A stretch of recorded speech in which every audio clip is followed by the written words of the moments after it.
আমরা নিরপেক্ষ নই। আমরা মুক্তিযুদ্ধের পক্ষে। শুধু দর্শক শ্রোতা দৃষ্টিকোণ একাত্তরের পক্ষ থেকে আপনাদের স্বাগত জানাই। আমি আজকে কোনো ভূমিকায় যাব না। আজকে বাংলাদেশের সার্বিক পরিস্থিতি নিয়ে আমাদের সাথে কথা বলবেন রাজনৈতিক ব্যক্তিত্ব, বিশ্লেষক, আইনজীবী, আমাদের সবার পরিচিত এবং প্রিয় মুখ ব্যারিস্টার নিঝুম মজুমদার। নিঝুম দা, আপনাকে দৃষ্টিকোণ একাত্তরের পক্ষ থেকে স্বাগত জানাই। অনেক ধন্যবাদ লোপাপা আমাকে আমন্ত্রণ করবার জন্য। আহ, বিশেষ করে অনেক প্রোগ্রামের মধ্যে আপনার সাথে কথা বলার আনন্দ অন্যরকম। আমার খুব ভালো লাগে। অনেক ধন্যবাদ আবার এখানে আসতে পেরে। আহ নিঝুম দা, এত প্রতিদিন এত ঘটনা ঘটছে যে অনেক কিছু আপনার কাছ থেকে আমাদের দর্শকদেরও প্রশ্ন থাকে, এটা জিজ্ঞেস করবেন, ওটা জানবেন।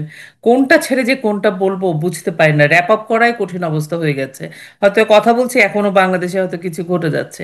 তো আমি প্রথম যেটা মানে কনসার্ন, যেটা আমি আমাদের অনেকের কমেন্ট পাই, তো এই যে রাজসাক্ষীর বিষয়টা নিয়ে আম, একজন মানে সাবেক যে মহাপরিদর্শক চৌধুরী আব্দুল্লাল মামুন, উনি যে রাজসাক্ষী হলেন, এরকম একটা খবর প্রথম আলোতে দিয়েছে। এবং পরবর্তীতে ওনার পরিবার বলেছে এই ধরনের কোনো ঘটনা ঘটেনি। তো আপনি কি আমাদের দর্শকদের জন্য একটু এক্সপ্লেইন করবেন আসলে ব্যাপারটা কি হয়েছে? আপনার রাজসাক্ষীর ব্যাপার যেটা প্রথমত হচ্ছে যে আমরা যখন এই রাজসাক্ষীর আলোচনাটাতে আসছি, যখন এই আপনার তখনই আসলে রাজসাক্ষীর কথা বলার সাথে সাথে আপনি বিচার প্রক্রিয়াটাকেই রেফার করছেন এই মুহূর্তে। আন্তর্জাতিক অপরাধ ট্রাইব্যুনালে যেই কথিত যে বিচার করা হচ্ছে, আমি রাজশাকীর ব্যাপারটা হয়তো বা দর্শকদের জন্য একটু বুঝিয়ে দেওয়ার চেষ্টা করব। কিন্তু তার আগে এইটা বলে নেওয়া ভালো যে এই পুরো বিচার প্রক্রিয়াটা আসলে হচ্ছে যে এমন একটা বিচার প্রক্রিয়া যে পৃথিবী তার ইতিহাসে এই ধরনের হাস্যকর, মানে আমার কাছে মনে হয় যে অ্যাডলফ আইকম্যানের একটা বিচার হয়েছিল আজকে থেকে বহু বছর আগে। এটা দ্বিতীয় বিশ্বযুদ্ধের পরে আপনার তাকে আর্জেন্টিনা থেকে গ্রেফতার করা হয়। অ্যাডলফ আইকম্যানকে বলা হয় যে নানান অপরাধে তাকে তখন দোষী সাব্যস্ত করা হয়। ওই বিচারটা নিয়ে প্রবলভাবে আলাপ উঠেছিল। আলাপটা ছিল এমন যে যে সময় দ্বিতীয় বিশ্বযুদ্ধ হয়েছিল ওই সময় তো আসলে ইসরায়েল রাষ্ট্রটাই ছিল না। তাহলে ইসরায়েল কিভাবে তার বিচারটা করে, কারণ বিচারটা ইসরায়েল করছিল আর কি। প্রচুর কন্ট্রোভার্সি হয়েছিল সেই সময় এটা নিয়ে। তারপরেও একটা ব্যাপার যেটা থাকে যে আইকম্যানের জড়িত থাকার ব্যাপারটা তো আসলে মিথ্যে ছিল না, আইকম্যান জড়িত ছিল।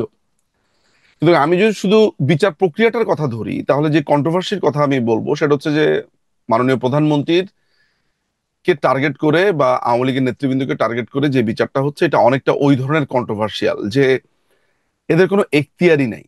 আপনার তো প্রথমে এটা একটা লিগ্যালিটি থাকতে হবে, এটার একটা জুরিসডিকশন থাকতে হবে। বর্তমানে যারা নিজেদেরকে সরকার বলছে তারা তো একটা অবৈধ সরকার, বাংলাদেশের সংবিধানে এর কোনো অস্তিত্ব নাই। অথচ সংবিধানের প্রথম সংশোধনীর মাধ্যমে যেই আইনটার মাধ্যমে এই বিচারটা হচ্ছে, সেই বিচারটাই তারা করছে যাদের কোনো সংবিধান অনুযায়ী যাদের কোনো অস্তিত্ব নাই। এর থেকে বড় আইরনি আর হতে পারে না। Number one. দ্বিতীয় ব্যাপারটা হচ্ছে যে বিচার প্রক্রিয়ার কথা যদি ধরেন, সেখানে ফ্লজ আপনার কখন আলোচনা হবে? একটা বিচার চলছে, সেই বিচারটাকে আপনি মেনে নিচ্ছেন, সেই বিচারটা আপনার ফাইন, আপনি আপনি মনে করছেন যে বিচার প্রক্রিয়া ঠিক আছে। সেখানকার নানাবিধ বিষয় নিয়ে আপনি যখন আলোচনা করবেন, তখন আমি ওগুলার ফ্লস, প্রস কনস নানান ধরনের বিষয় বলতে পারি, কিংবা বলতে পারি যে এইটা ভুল হচ্ছে, এটা ঠিক হচ্ছে। কিন্তু যেখানে আপনার শুরুতেই আমরা আইনের ভাষাতে যেটা ব্যবহার করি যে নাল অ্যান্ড ভয়েড বা ভয়েড অ্যাব ইনিশিও, শুরুতেই তো বাতিল। শুরুতেই যে বিচারকে আমি বাতিল করে দিচ্ছি, সেই বিচারকে নিয়ে আসলে কি আলোচনা করব আমি জানি না। এর কারণ হলো যে দেখেন, এই ট্রাইব্যুনালের যে প্রধান প্রসিকিউটর বলে নিজেকে সে প্রচার করছে, আহ, শিবিরের এক সময়কার কর্মী, পরবর্তী সময় জামাত, তাজুল ইসলাম। এই তাজুল ইসলাম আপনার এক সময় আপনি জানেন যে ডিফেন্সের, অর্থাৎ এই ট্রাইব্যুনালেরই যাদের বিরুদ্ধে অভিযোগ আনা হয় তাদের লয়ার হিসেবে সে কাজ করেছে। জামাত ইসলামী, তারপরে অন্যান্য যাদের বিরুদ্ধে অভিযোগ আনা হয়েছে, আপনি এটা ভালো করে জানেন। সেই একই লোককে, এবং শুধু তাজুল ইসলাম একা নয়, আরো প্রসিকিউটর সেখানে রয়েছে, যেমন মিজানুল সাইদির লয়ার ছিল। ওকে আহ, ওকে আমি দেখেছি, এবং এই দুজনই মূলত সবসময় এদের ফেস দেখা যেত। এই দুজনকে এখন প্রসিকিউটর করে, একজনকে চিফ প্রসিকিউটর, একজনকে সিনিয়র প্রসিকিউটর, এরকম করে পদমর্যাদা দিয়ে তাদেরকে অ্যাটর্নি বা সহ অ্যাটর্নি জেনারেলের পদমর্যাদা দিয়ে তাদের ওইখানে নিয়ে আসা হয়েছে। এখন আপনি আমাকে একটা জিনিস বুঝা বলি। ধরা যাক আমি আপনার লয়ার, কেমন? আপনার সাথে মামলা চলছে হচ্ছে এক্স নামে একজন ব্যক্তির, রাইট? তো আমি আপনার মামলার লয়ার হয়েছি, আমি কি একটা সময় এক্স এর লয়ার হতে পারবো? মানে আপনার যিনি প্রতিপক্ষ ছিল? না। কারণ আপনি প্রথমে কি দাবি করবেন যে আরে এই ভদ্রলোক তো আমার সমস্ত তথ্য জানে, আমার স্ট্র্যাটেজি জানে, মামলা তো উনি ডিল করেছে। তাহলে এইটাকে আমরা আইনের ভাষাতে বলে থাকি কনফ্লিক্ট অফ ইন্টারেস্ট। এটা শুধু আইনের আইনের জায়গাতেই না, আমাদের অন্যান্য বিষয়ে এই কনফ্লিক্ট অফ ইন্টারেস্টের ইস্যুসটা আসে। তো আমাদের বার কাউন্সিল অ্যাক্টে এই কনফ্লিক্ট অফ ইন্টারেস্ট নিয়ে ব্যাপকভাবে বলা আছে, এগুলো নিয়ে সতর্ক করে দেওয়া হয়েছে, এগুলো এক ধরনের অফেন্স, এগুলোর কারণে সার্টিফিকেট চলে যাবে, এগুলো এক ধরনের অপরাধ বলে সেখানে অভিহিত করা হয়েছে। আপনার কন্ডাক্ট কন্ডাক্ট যেগুলো আছে, সিরিয়াস মিসকন্ডাক্ট আর কি। তো তাজুল ইসলাম একজন সিরিয়াস মিসকন্ডাক্ট ব্যক্তি হয়ে সে যখন কাউকে রাজসাক্ষী বা এগুলো বানাচ্ছে, প্রথমত আপনি সেটা নিয়ে একটা প্রশ্ন তুলবেনই। যদিও আমি ট্রাইব্যুনালটা নিয়ে আসলে কোনো ধরনের কথা বলতেই আমার কাছে মনে হয় অযথা বাক্য ব্যয় করছি। দুই নাম্বার ব্যাপার যেটা হচ্ছে যে চৌধুরী আব্দুল্লাহ আল মামুন, চৌধুরী আব্দুল্লাহ আল মামুন অত্যন্ত সজ্জন একজন ব্যক্তি। বাংলাদেশ পুলিশে তার যথেষ্ট সুনাম আছে। উনি আহ উনার ব্যাপারে একটা সুনাম বাংলাদেশ পুলিশে আপনি সবসময় দেখবেন। হুম। উনাকে যেই পরিমাণ টর্চার এই গ্রেফতারের পর থেকে করা হয়েছে, যেই পরিমাণের মানসিক টর্চার, শারীরিক টর্চার যেভাবে করা হয়েছে, আপনাকে একটা কথা বলে নেই যে এর মধ্যে কিন্তু এই এই টোকাই সরকারের এই জঙ্গিদের একটা কিন্তু ট্রেনিং ক্যাম্প আছে। এই ট্রেনিং ক্যাম্পের নাম হচ্ছে সাক্ষী সাক্ষী ট্রেনিং ক্যাম্প। এটা হচ্ছে কল্যাণপুরের যে ইবনে সিনা আছে, হুম। কল্যাণপুরের ইবনে সিনার যে ওয়েস্ট সাইডে, পশ্চিম দিকে, এটা অনেকটা দারুসালামের দিকে যেতে, হুম। মানে আপনি যদি কখনো মনে করতে পারেন যে কল্যাণপুর ইবনে সিনার মেইন বিল্ডিং, তার ডান দিকে হুম। একটা বিল্ডিং আছে, ওইটার ওটা 4 তলাতে ওদের একটা আলাদা অফিস তারা করেছে, যেখানে তারা বিভিন্ন সাক্ষীকে ট্রেনিং দিচ্ছে। যেমন কোন সাক্ষীকে তারা বানিয়েছে হচ্ছে বাদামালা, কোন সাক্ষীকে দোকানদার, কোন সাক্ষীকে আপনার রাস্তার একজন পথচারী। এরকম ভাবে তারা জামাত ইসলামের বিভিন্ন লোককে তারা তৈরি করেছে। তারা সেখানে একটা আপনার ডেমো কোড বানিয়েছে, যেখানে এজলাস আছে, উইটনেস বক্স আছে, পুলিশ দ্বারা থাকে, মানে একদম ওইভাবে প্রস্তুত করছে তাদেরকে, আবার লয়ার জেরা করছে, এইভাবে তাদেরকে রেডি করা হচ্ছে। যেমন একজন দোকানদার বলবে যে আমি ওইখানে দোকানে দোকানদারি করছিলাম, হঠাৎ করে শুনি পুলিশের একজন কনস্টেবল জোরে জোরে বলছে যে স্যার আমি এখনই আসছি। তখন আমি যখন তাকে জিজ্ঞেস করলাম কি হয়েছে, তখন বলছে যে আমাদেরকে এখন গুলির নির্দেশ দেওয়া হয়েছে। অর্থাৎ এই যে সাক্ষী দেখেছে, শুনেছে, বলেছে, এইসব প্রত্যেকটা জিনিস এখানে সেখানে হচ্ছে। আরেকটা তারা ট্রেনিং ক্যাম্প আছে ওইখানে, আরেকটা হচ্ছে ধানমন্ডি ইবনে সিনা, যেটা এটা হচ্ছে ধানমন্ডির নয়রেতে একটা ইবনে সিনা আছে। এই নয়রেতেও তাদের একটা ট্রেনিং ক্যাম্প সেখানে হয়েছে। তো কল্যাণপুর এবং ধানমন্ডিতে এই ট্রেনিং ক্যাম্প দিয়ে তারা মোটামুটি এখন সাক্ষীদেরকে বানাচ্ছে। এবার হলো 4 নাম্বার ইস্যু, সেটা হচ্ছে যে যেটা বলছিলাম যে চৌধুরী আব্দুল্লাহ আল মামুন তিনি একজন সজ্জন ব্যক্তি, ভদ্রলোক। তাকে আপনার এমনও ঘটনা হয়েছে যে তাকে 17-18 ঘন্টা আপনার একটা ছোট রুমের ভিতরে আটকে জিজ্ঞাসাবাদ করা হচ্ছে। তো ভদ্রলোক যখন বলছে যে আমি আর কথা বলতে পারছি না, আমার হাত পা কাঁপছে, তখন তাকে খাওয়া দাওয়া হচ্ছে না, তখন তাকে চুলের মুঠি ধরে অনেক চর দেওয়া, পেটানো, এমন ভাবে আপনাকে মারছে যে আপনার শরীরে কোনো দাগ পড়ছে না। তারপরে আপনাকে, আমি জানি না টিভির সামনে বলাটাও ঠিক হবে কিনা, তাকে এত সব নির্যাতন, তাকে গন্ধযুক্ত পানি থেকে শুরু করে তাকে ইলেকট্রিক শক, তাকে পানির মধ্যে চেপে ধরে রাখা, তারপরে তাকে তার বাসাতে তার যে ফ্যামিলি মেম্বার আছে তাদেরকে মানে নির্যাতন করছে, তাদের বাসাতে পুলিশ গেছে সেটার ভিডিও আবার তাদেরকে দেখানো, তার বাচ্চাদেরকে এইভাবে পিস্তল ধরে আছে, তারপরে নানা রকম আত্মীয় স্বজনকে পিস্তল ধরে আছে, সেইটা আবার লাইভে দেখানো। এগুলা তাকে লাইভে দেখানো হচ্ছে। ধরা যাক যে তার কোনো একটা কাজিন আছে, তার ফ্যামিলি মেম্বার আছে, এদেরকে পিস্তল ধরে আছে, ওইটা আপনার লাইভে তাকে দেখানো হচ্ছে। তো এই শুনেছি ধরনের ওনার একটা একটা ওনার একটা বাচ্চা, সেটা মানে স্পেশাল নিড, এরকম শুনেছি। আমি তার ফ্যামিলির বাচ্চার ব্যাপারটা জানি না। আমি জানি যে তার যে আত্মীয় স্বজন আছে হুম। এদেরকে পিস্তল ধরে রেখে এদেরকে আপনার নিয়ে এসে নির্যাতন করে তাকে বলার পরে সে তারপরেও বারবারই বলেছে আচ্ছা আমি একটু ভেবে দেখি ভেবে দেখি, এইভাবে তিনি নানান ভাবে চেষ্টা করেছেন। তো এরা যেটা করে সেটা হচ্ছে যে ইমোশনালি এইভাবে বলে মামুন মামুন সাহেবকে যে মামুন ভাই আমাকে তো আপনাকে জিজ্ঞাসাবাদ করতে দিয়েছে, ভাই আমি কি করব, আমিও তো ভাই আওয়ামী লীগের লোক, আওয়ামী লীগই করি, দেখেন তো ভাই এমন ভাবে আপনাকে এখন আমাকে জিজ্ঞাসাবাদ করতে পাঠিয়েছে যেন আপনি আমার কাছে সবকিছু বলেন, আপনি আর কিচ্ছু বলার দরকার নেই। আসলে এরা মানে এইভাবে আপনাকে প্রথমে আপনার সাথে মিশে যাচ্ছে, প্রথমে এমন একটা ভাব দিচ্ছে যে ওই লোকও হচ্ছে আগের রেজিমের লোক, আগের মানে এতে করে চৌধুরী আব্দুল আল মামুন মনে করবে যে তাকে মনে একটু টর্চারটা কম করা হবে। তখন করছে কি, কথার ছলে ছলে অনেক কিছু তার সাথে বের করছে, সেগুলাকে রেকর্ড করছে, ওগুলাকে আবার তার জিজ্ঞাসাবাদ হিসেবে তাকে জুড়ে দিচ্ছে। সবচেয়ে বড় ব্যাপার হচ্ছে যে যেহেতু সে ম্যাজিস্ট্রেটের সামনে গিয়ে এগুলা বলেছে, ম্যাজিস্ট্রেটের সামনে গিয়ে সে এটা বলেছে, এর কারণ হচ্ছে তার ফ্যামিলি মেম্বার, তার আত্মীয় স্বজন প্রত্যেককে এরকম টর্চার করা হয়েছে। একটা লোককে যদি আপনি প্রতিদিন 15 ঘন্টা, 16 ঘন্টা, 13 ঘন্টা, 18 ঘন্টা, 19 ঘন্টা বসিয়ে রাখেন, তাকে ঘুমাতে না দেন, তাকে আপনি ক্রমাগত ভাবে টর্চার করতে থাকেন, তাকে আপনি জাগিয়ে রাখছেন, তার মুখের উপরে পানি ফেলছে, আলো দিয়ে রাখছে, কি ভয়ঙ্কর অবস্থা। সেই লোকটা একটা সময় যান বাঁচানোর জন্য যদি বলে যে হিরোশিমাতে বোমা সেই ফেলেছে, আপনি সে বলবে যে হিরোশিমার যে যখন বোমা ফেলেছি ওই প্লেনের মধ্যে আমি ছিলাম, ওই চার্জারে আমার এগেনস্টে। তো ব্যাপারটা এমন হয়েছে।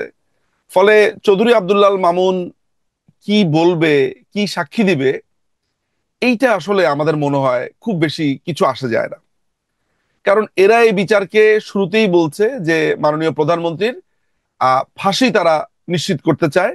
এখন বিচারের আগেই যখন সার্জিস বলছে যে মাননীয় প্রধানমন্ত্রী দেশে আসবে, তবে ফাঁসির গড়ি ফাঁসির দড়ি গলায় পড়ার জন্য, তখন আপনাকে প্রশ্ন করতেই হবে, ও তাহলে ফাঁসি হয়ে গেছে ওনার? মানে ফাঁসি যদি শুরুতেই হয়ে যায়, ফাঁসির দড়ি পড়ার জন্য যদি দেশে আসে, তাহলে আর আপনি বিচার করছেন কেন? তাজুল ইসলাম তার ওপেনিং স্টেটমেন্টে বলছে এটা শুধু প্রতিশোধের বিচারই না, এটা ন্যায় বিচার প্রতিষ্ঠারও বিচার। আমি আপনাকে বাসা থেকে গ্রেফতার করে নিয়ে যাওয়ার সময় আমি পুলিশ, যে আপনাকে শুধু আমি হত্যা করার জন্যই গ্রেফতার করছি না, বরঞ্চ আপনি যে অমুক সালে অমুক কিছু করেছেন বলে অভিযোগ আছে সেটারও বিচার। মানে যদি এমন হয় যে আপনার নামে একটা অভিযোগ কেউ দায়ের করেছে, আমি আপনাকে গ্রেফতার করার সময় বললাম যে আপনাকে যে নিয়ে যাচ্ছে এটা শুধু আপনাকে খুন করবার জন্যই না, বরং বরংটা তো সব শোনার দরকার নেই আর। আপনি তো শুরুতে বলেই দিয়েছিলেন যে আপনাকে এই বিচারটা প্রতিশোধের বিচার। এখন মানে প্রধান প্রসিকিউটর, চিফ প্রসিকিউটর যখন এই অবস্থা তার হয়, সে যখন বলছে এটা একটা প্রতিশোধের বিচার, সেখানে আপনি ন্যায় বিচার, রাজসাক্ষী, তারপরে সে বলছে বিবিসিতে একটা প্রতিবেদন প্রকাশিত হয়ে যাওয়ার পরে বলছে যে সেইখানে যে অডিও রেকর্ডিংটা আছে সেটা তারাই সাপ্লাই দিয়েছে। হ্যাঁ, সেটাও বলেছে। আচ্ছা, আমরা যা মানে এটা আইনের মধ্যে ধরা যাক যে আপনার সাথে আমার একটা ফোন কনভারসেশন, ঠিক আছে, আপনাকে না বলে আমি একটা অডিও রেকর্ডিং করেছি, শুরুতেই এটা বাতিল, কারণ এই অডিও রেকর্ডিং ইনঅ্যাডমিসেবল, কারণ আপনাকে না বলে ইল্লিগালি। কারণ যার সাথে কথা বলছি তিনি কি অ্যাওয়ার আছে তিনি কি বলছেন, এক নাম্বার কথা। এগুলো নিয়ে প্রচুর কেস ল আছে। ধরা যাক আপনি আর্গুমেন্ট করতে পারেন যে এটা তো অনেক গুরুত্বপূর্ণ একটা ব্যাপার, এখানে হত্যার নির্দেশ দেওয়া হচ্ছে, তাহলে আপনি সেকেন্ড কোশ্চেনটাই করবেন যে এই যে অডিও রেকর্ডিংটা আমরা শুনলাম, এই অডিও রেকর্ডিং মাননীয় প্রধানমন্ত্রীর বলে আপনি যেটা বলছেন, উনি কি 11 সেকেন্ড কথা বলেছেন? উনার আগে বা পরে কি আছে? যুক্তির খাতিরে ধরে নেই যে এই অডিওটা প্রধানমন্ত্রী, যুক্তির খাতিরে ধরেন আমি ওদের সাথে আর্গুমেন্ট করছি, আমি প্রথমেই বলবো যে ঠিক আছে আমাকে পুরো অডিও দেখান, আমাকে এর আগের অডিও দেখান, এইটা কিভাবে সংরক্ষিত হয়েছে, এইটার পুরা অংশটা কিভাবে আপনি নিয়েছেন, কিভাবে পেলেন, আপনি কোথায় টেস্ট করলেন, যেই ল্যাবে টেস্ট করেছেন সেই ল্যাবের আসলে কোনো ধরনের প্রসিডিউরাল ব্যাপারগুলো তারা ফিল আপ করেছে কিনা, কিসের প্রেক্ষিতে তারা করেছে, কেমনে করেছে, আমি তো এগুলো জানতে চাবো, এগুলো নর্মাল আমার জানতে চাওয়া। হ্যাঁ। আমি তো কোনো অন্যায় করছি না এগুলা, মানে এই প্রশ্নটা করলেই বলছে যে ফ্যাসিস্টের সহযোগী, ফ্যাসিস্টের সহযোগী। আরে ভাই, আপনি আমার বিরুদ্ধে একটা অভিযোগ করেছেন, আপনি আমার বিরুদ্ধে এভিডেন্স এনেছেন, আমি প্রশ্ন করতে পারবো না যে এভিডেন্সটা কিভাবে পেলেন। এ কি? তো নিঝুম দা, হ্যাঁ, তাহলে এই এই এই পুরো বিষয়টা আমি তো বুঝতেই পারছি, যেহেতু এটা নিয়ে আপনারা রাজসাক্ষী যেরকম। হচ্ছে, আবার এক কথাতে বলে রাখি যে রাজসাক্ষীর ক্ষেত্রে যেটা হয় যে রাজসাক্ষীকে প্রথমে বলতে হয় যে এই পুরো ঘটনাটাতে সে একজন ব্যক্তি ছিল, কিন্তু তিনি আসলে নিজে করতে চাননি, তাকে বাধ্য করা হয়েছে, তাকে অনুমতি, তাকে নির্দেশ দেওয়া হয়েছে, ফলে যেটা হ্যাঁ, হয় ওই রাজসাক্ষীর ক্ষেত্রে আদালত এক ধরনের অনুকম্পা প্রদর্শন করে, তাকে সর্বোচ্চ শাস্তি না দিয়ে তাকে একটা একটা একটা লিনিয়েন্ট টাইপের একটা শাস্তি দেওয়া হয়। সে বিচার বিচার ব্যবস্থাতে সাহায্য করেছে, এইটাকে কেন্দ্র করে এইটা বলা হয়, আদালত বলে যে তিনি বিচারের ক্ষেত্রে আদালতকে সাহায্য করেছেন। ফলে যার বিরুদ্ধে বলা হয় তার ব্যাপারে চূড়ান্ত সিদ্ধান্তে আসে, কিন্তু যিনি বলেন তাকে এক ধরনের লিনিয়েন্ট বা একটা লামসাম শাস্তি, কিংবা অনেক সময় খালাস প্রদান হয়তো বা না করলেও একটা লামসাম শাস্তি তাকে প্রদান করা হবে। অর্থাৎ তিনি তার জানের যে ভয় দেখিয়েছে সেটার প্রেক্ষিতে তিনি এই কাজটা করেছেন। এটা তো রাজসাক্ষী, কিন্তু হুম। আমি বলতে চাচ্ছি যে এই যে এই এই যে তাজুল ইসলাম বা তার যে ক্যাঙ্গারু কোড, এবং আপনাদের যে মানে আইনি যে ব্যবস্থা এই ধরনের কোডগুলার এগেনস্টে বা বিচারকদের এগেনস্টে, তো এইটা আসলে ওনারা কি এই যে জাস্ট সরকারের এখন ক্ষমতায় আছেন বলে ওনারা এই যথার্থতাটা করে যাবেন? আমাদের হ্যাঁ, মানে আমাদের কিভাবে এটাকে আমরা মোকাবেলা করব তাহলে? দেখেন, আমি আপনার এই প্রশ্নের উত্তরটা দিতে গিয়ে আমি এক লাইনে একটা কথা বলবো, যে আজকে যখন আপনি ঘুমে থেকে উঠলেন, আমি নিশ্চিত আপনাকে একটু আমি ধরিয়ে দেই, আপনাকে একটা দুঃস্বপ্নের কথা ধরিয়ে দেই। আমি জানি না গতকালকে রাতে আপনি এই দুঃস্বপ্ন দেখেছেন কিনা, গতকালকে সারাদিন আপনার একটা ট্রমাতে কেটেছে। বলেন তো গতকালকে সারাদিন আপনার কেন ট্রমাতে কাটলো? আমার অনেক কারণে সবচেয়ে আমি যে প্রস্তর যুগ পাথর ভয়ঙ্কর, রাইট। আমি ঘুমাতে আর পারি আর না। আর কিছু বলতে হবে না, মানে আমি কিন্তু আপনাকে কোনো কিছু শিখিয়ে দেইনি। না। তার মানে আপনার থেকে আমি আমি ইংল্যান্ডে আছি, আপনি কানাডাতে আছেন, আমরা দুজনই একই ট্রমার মধ্যে দিয়ে যাচ্ছি। সেই চানলাল, চান্না না লাল চান মনে হয় ভদ্রলোকের নাম, সে লাল চান না আমার ভাই, না আমার আত্মীয়, কিন্তু আমি কিন্তু চোখ বন্ধ করে বুঝতে পারলাম যে আপনি কালকে সারাদিন যে ট্রমাতে গেছেন আপনি ওই কারণেই ট্রমাতে যাবেন। কেন আমি বুঝতে পারলাম জানেন?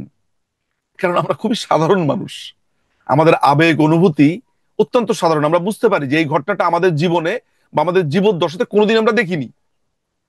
মানে প্রস্তর যুগেও এইভাবে মানুষকে মারতো কিনা আমরা আসলে ওগুলো তো জানি না আসলে। প্রয়োজনে কাজে লাগাতো, পাথর আগুন জ্বালানো, মানে রাইট, আমরা কিন্তু জানি না আসলে। না। তো যেই যুগে আপনার আমাদের পাশের দেশের এক ভদ্রলোক এখন স্পেস স্টেশন থেকে ছবি পাঠাচ্ছে ইন্ডিয়াকে, শুভাংশু মনে হয় তার নাম, কয়দিন আগে সুনিতা নামে একটা মেয়ে গেল, তারা চাঁদে গেল, কিংবা যেই সময়টাতে আমরা এই মুহূর্তে বসে আছি অত্যাধুনিক ফোনের সামনে, যেই ফোনকে আপনি একটু মুখে দিয়ে কিছু বললেই সেই ফোনই আপনার জন্য সমস্ত কিছু খুঁজে বের করে ফোনটাও আপনার হয়ে করে দেয়, সেই আমলে পাথর দিয়ে প্রকাশ্যে একটা হসপিটালের সামনে একজন মানুষকে পিটিয়ে মেরে ফেলা হচ্ছে। সেই জায়গাতে আপনি যখন এই যে ক্ষমতাতে গেলে এটা করবে কিনা, তাদের ক্ষমতা আছে বলেই তারা এই ক্যাঙ্গারু ট্রায়াল করবে কিনা, সেই প্রশ্ন আপা, আহ আমি জানি না যে অবান্তর বলবো না, অবান্তর বললে মনে হয় যে আপনার প্রশ্নটাই করা ঠিক হয়নি, প্রশ্ন তো করবেনই, কিন্তু মনে হচ্ছে যে দর্শক যারা দেখছেন আজকের প্রোগ্রামে, আমি হয় কি জানেন, এই ধরনের ওয়ান টু ওয়ান প্রোগ্রামে আমি আপনাকে আসলে কিছু বলি না, বা যিনি আমার সামনে থাকে তাকে বলি না। আমি বলি কাকে জানেন? মূলত আমি বলি হচ্ছে দর্শকদেরকে তো বলি, কিন্তু আমি দর্শকদের আসলে আমি তরুণদের বলতে চাই। আমি আসলে মূলত আমি বলি তরুণরা যারা শুনছেন এই এই পর্যায়ে এসে আমাদের আলোচনাতে, তাদের কি মাথায় প্রশ্ন আসে যে এই যে নিজু মজুমদার লোকটি, বুঝতে পারছি নিজু মজুমদার লোকের একটি রাজনৈতিক আনুগত্য আছে, একটা তার পার্টিজান একটা চরিত্র আছে, এভরিথিং ইজ ওকে, কিন্তু যেই কথাগুলো এখনো পর্যন্ত বলেছি, কোনো অযৌক্তিক কোনো কথা বলেছি কি প্রশ্ন তুলতে পারবো না?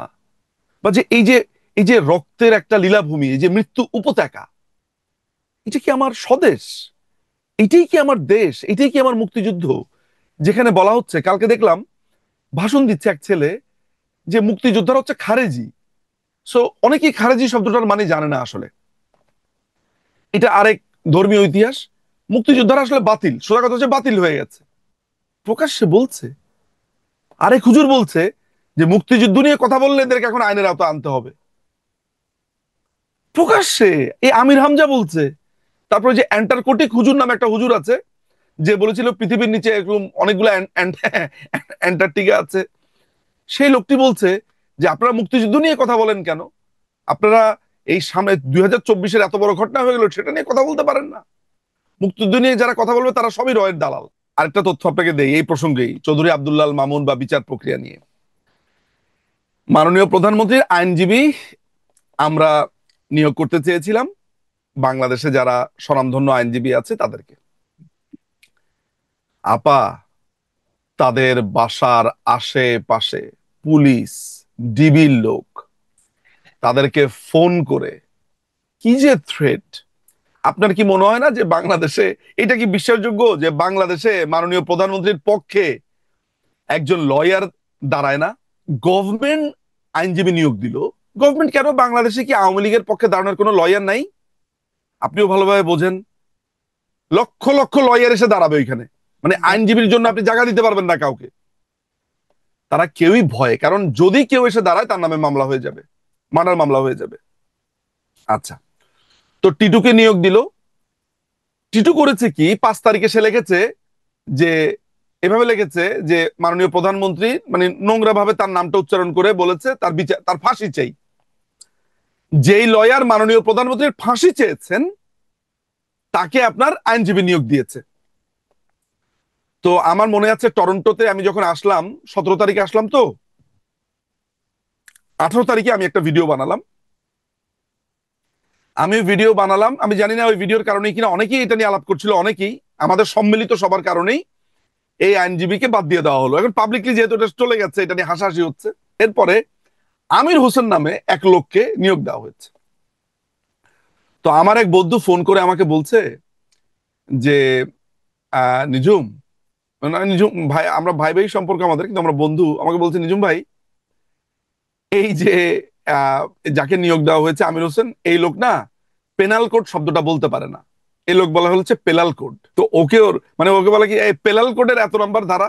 তো ওরে সবাই বলে এই পেলাল কোড আসছে, সবাই ওকে দেখলেই দূরের থেকে বলে যে পেলাল কোড আসছে। যেই লোকটা পেনাল কোড মানে পেনাল, পেনাল অনেকে পিনাল বলে, যে লোকটা বলে পেলাল কোড, সেই লোকটা মাননীয় প্রধানমন্ত্রীর আইনজীবী। আপনি কল্পনা করেন তো, যে একটা লোক উঠেছে। এই লোকটার ব্যাপারে আরেকটা ব্যাপার আছে, এই লোকটা করতো কি, আপনার ক্লায়েন্ট সাপ্লাই দিত বিভিন্ন চেম্বারে। মানে এই ধরা যাক যে সে আর কি আপনার তাকে, সে যেহেতু আইন টাইন ভালো বোঝে না, তার সিনিয়র তাকে করতো কি, জজ কোর্টের সামনে দাঁড় করিয়ে দিয়ে বলতো যে তুই ক্লায়েন্ট ধরে নিয়ে আসবি চেম্বারে। আপনি কল্পনা করেন তো, একটা লোক কালো টাই পরা, সেই লোকটা সাদা শার্ট কালো টাই সাদা প্যান্ট পরা, সে নিয়ে নিয়ে ক্লায়েন্ট সাপ্লাই দিচ্ছে, এবং সেই লোককে এখন মাননীয় প্রধানমন্ত্রী লয়ার বানিয়ে দিচ্ছে। যেই লোক পেনাল কোড শব্দটা বলতে পারে না, বলছে পেলাল কোড। তো এই হচ্ছে অবস্থা এখন। মাননীয় প্রধানমন্ত্রী সেদিন দেখলাম একটা ভাষণে বলছে, আমি উনার কথা শুনে এত হাসি এসছে আমার। উনি বলে এইটা কিসের বিচার, এ তো এদের কোনো এদের এদের এদের বিচার করার কোনো এখতিয়ারই নাই। উনি, আমার ধারণা উনিও মজা পাচ্ছে পুরো ব্যাপারটাতে, আর সবাই তো মজা পাচ্ছে, বাংলাদেশের 20 কোটি মানুষ মজা করে ঘরটা দেখছে আর কি, যে যা ইচ্ছা তাই হচ্ছে। আমার নামে চার্জ এনেছে, এই ট্রাইব্যুনালই আমার নামে চার্জ এনেছে, জানি না সেই মামলাগুলোর এখন কি অবস্থা। তো এই মামলা চার্জ কে এনেছে জানেন, লয়ার কে এনেছে জানেন? ওই যে তাজুলের সাথে বসে থাকে একটা ছেলে, জিএইচ তামিম নামে একটা ছেলে। আচ্ছা। সে সে নির্দেশ দিয়ে দিয়েছে যে যতগুলো ট্রাইব্যুনালের মামলা হবে এগুলোর ভিতরে যদি আমার নামটা থাকে। সে একেবারে নিজের নিজে নিজে জিনিসটা করছে। তার রাগটা কেন? তার রাগ হচ্ছে যে আন্তর্জাতিক অপরাধ ট্রাইব্যুনাল নিয়ে আমি 3টা বই লিখেছি, এই রাজাকারদের বিচারে আমি ব্যাপকভাবে ভূমিকা রেখেছি। মানে আমরা যারা লেখাপড়া করেছি, বলেছি, লেখক, সাহিত্যিক, লয়ার্স, তারা এই বিচার নিয়ে কথা বলেছিলাম, রাজাকারদের বিচারটা নিয়ে। তো এই হচ্ছে আপনার টোটাল বিচার ব্যবস্থা, এই হচ্ছে বাংলাদেশ পেনাল কোড, এই হচ্ছে লয়ার, আর এই হচ্ছে আমাদের আইন নিয়ে সমস্ত আলোচনা, এই আর কি। গত 10 তারিখে ডক্টর আবুল বারাকাতকে ধানমন্ডির থেকে ধরে নিয়ে গেল। ডক্টর আবুল বারাকাতের একটু আপনারা, আমরা সবাই জানি উনি অর্থনীতিবিদ, উনি একজন গবেষক। উনি অর্পিত সম্পত্তি নিয়ে কথা লিখেছেন। উনি মৌলবাদ, জঙ্গিবাদ, উত্থান এবং তাদের যে অর্থনৈতিক স্ট্রাকচার সেটা নিয়ে কথা বলেছেন। সেগুলো তো আছেই তার কিন্তু গত সরকার আওয়ামী লীগ সরকারের সময় কিন্তু একটা সময় যে তার আওয়ামী লীগ সরকারের থেকে বা শেখ হাসিনা সরকারের থেকে সাথে তার একটা দূরত্ব তৈরি হয়েছিল, এটা আমরা সবাই জানি, তার নামে কেসও হয়েছিল, মনে আছে কিনা? সেই মানুষটা আপনি যদি আপনি তো তখন সেই অ্যাঙ্গেলে আপনি তো তাকে স্বৈরাচারের দোষর বলা, ট্যাগ দেওয়াও কঠিন। তো উনি যে অ্যারেস্ট হলো, এত এত ভিসি, ভাইস চ্যান্সেলর, এত এত মানুষজন আছে, অনেক চ্যান্সেলর আছেন না, সব বাদ দিয়ে ওনাকে কেন অ্যারেস্ট করা হলো? আপনার ব্যাখ্যাটা কি বিশ্লেষণ? আম, আমি সেটাতে আসছি। আমি সেটাতে আসার আগে আপনার একটা কথা গুরুত্বপূর্ণ। আম, এই কথাটার অনেকটা ডিপার মিনিং আছে বলে আমি মনে করি। সেটা হচ্ছে আপনি বলেছেন যে সেই সময় আবুল বারাকাত সাহেবের একটা দূরত্ব তৈরি হয়েছিল।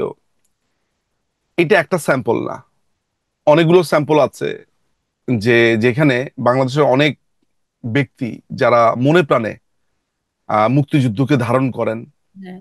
বঙ্গবন্ধুকে ধারণ করেন, এই দেশটাকে ধারণ করেন সর্বোপরি, তাদের সাথে আমাদের যে রাজনৈতিক দল আছে বাংলাদেশ আওয়ামী লীগ, নানান কারণে দূরত্ব তৈরি হয়েছিল, কিংবা তাদেরকে আমরা কখনো দেখিনি। আমি একটা কথা অকপটে, আমি ব্যক্তিগতভাবে বাংলাদেশ আওয়ামী লীগে আমার কোনো পদ পদবি নেই, কিন্তু আমি দলটির সমর্থক। ধরা যাক যে থাকে না যে আবাহনীর বাংলা, আমি আবাহনীর ফুটবল দলের সমর্থক বা রিয়েল মাদ্রিদের সমর্থক, কিন্তু ওই দলের কর্তা ব্যক্তি তো কেউ না, কিন্তু একজন সমর্থক হিসেবে যে ভালোবাসার জায়গাটা নিয়ে, সেটা হচ্ছে আমি একটা ল্যাকিংস লক্ষ্য করেছি আমার দলটারই এই একটা জায়গাতে। সেটা হচ্ছে যে প্রগতিশীল মানুষগুলোকে চিনতে না পারা, সবাইকে, কার্যকরী মানুষগুলোকে একেবারে কাছে এনে তাদেরকে নার্চার না করার ব্যাপারগুলো, এগুলো আমাদের ল্যাকিংসটা আছে, এবং এটার খেসারত আমরা দিচ্ছি। অনেক অনেক মানুষ আহ আমাদের থেকে দূরে সরে গেছে, যেগুলোর অনুসন্ধান আমরা তখন করিনি। আমি আমি আমি বলছি, আমি জানি না যে এই এই একটা পার্টিকুলার জায়গাতে হয়তোবা সবচাইতে বলতে পারে যে বাংলাদেশ আওয়ামী লীগের যিনি পদবীধারী, যার পদ আছে তারা, বাট আমি ঔদ্ধত্য না, এটা এক ধরনের আক্ষেপ বলতে পারেন। কেমন? এটা আমি নিজে জানি, এটা সত্যি এইটা বলছি। এটা এক ধরনের আক্ষেপ। আমরা অনেক মানুষকে ছোট ছোট ছোট ছোট কারণে দূরে ঠেলে দিয়েছি। হুম। অমুক লোক তো অমুক বলেছে, দূর, এ আমাদের মানুষের লোক গান না মনে কথা হয়। শুনেও অনেক সময় এটা হয়েছে। হ্যাঁ। ফলে আমার কাছে মনে হয়েছে, দেখেন, আহ আবুল বারাকাত সাহেবকে যেহেতু গ্রেফতার করেছে, আমি এমন কিছু বলতে চাই না যে তাকে সেখানে আরো টর্চার করে, তারা এটা করে। তো শুধু একটা কথা বলি যে উনি তো আমাদের একজন শ্রদ্ধেয় শিক্ষক, স্যার আমাদের, আমরা সবাই তো ওনাকে স্যারই বলি আসলে। স্যারের যে গবেষণা, আমাকে স্যারের ব্যাপারে খুবই হাইলি, একদম খুবই হাইলি প্রেস করতো একটা মানুষ, তিনি হচ্ছে আপনার কিংবদন্তি তুল্য লেখক আব্দুল গাফফার চৌধুরী। আমাকে একটা বই দিয়েছিলেন তিনি। আমি একবার গাফফার চাচার বাসায় গেছিলাম, এটা চাচার মৃত্যুর কিছুদিন আগের ঘটনা। আমাকে বলছে এই বইটা নিয়ে যাও, এটা বারাকাতের বই। তোমাকে বললো যে, এভাবে বলেছে যে বারাকাতের গবেষণা দেখেছো? ওর সাথে আমার মাঝে মধ্যে কথাবার্তা হয়। ওর গবেষণা কিন্তু প্রখর গবেষণা, মানে উনি এত একজন ভালো গবেষক, বাংলাদেশের মৌলবাদের উত্থান, দারিদ্র্য নিয়ে, অর্থনীতি নিয়ে, ফ্যান্টাস্টিক, মানে টপ নচ ওয়ার্ক তার।